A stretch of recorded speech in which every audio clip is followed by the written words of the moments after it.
So let me start by saying that I am a huge fan of Minecraft Dungeons. I feel like it starts out amazing because it's basically a casual Diablo game where I don't have to think too hard, and slowly that experience dissipates as you get further and further into the end game. Most of all because all of the fun gimmicky builds become unviable at the later portion of the game, and that's just not something that I find entertaining. So fast forward to Minecraft Legends, which is made by the same developers, and considering I've put hundreds of hours into Minecraft Dungeons, I went into Minecraft Legends with a couple of expectations. Now, I'm not saying that I had expectations for the game itself. No. What I'm saying is that I had expectations for how they would develop this game based on the limitations of Minecraft Dungeons. And for the most part, it seems that I was proven correct. Minecraft Legends is extremely shallow and doesn't really work as a strategy game. They try to make the game extremely casual friendly by having you directly recruit units around you and send them into battle.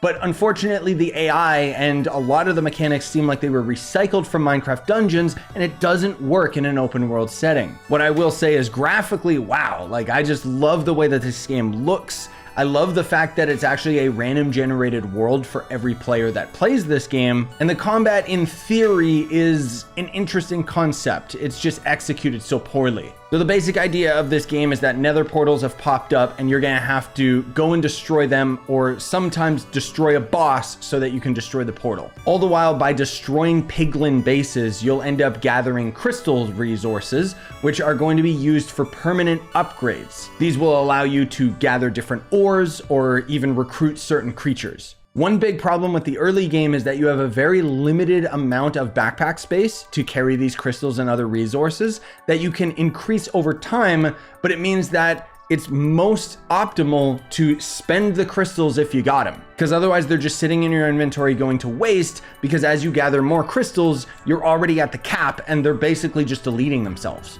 Speaking of crystals going into the great beyond, you can at any point destroy some of the structures that you've created to get reimbursed the resources that you spent. However, you're still going to be affected by the limited cap that you can store, meaning that myself and a couple other people destroyed some stuff in our base because we thought that we would get all our crystals back to invest into a better product.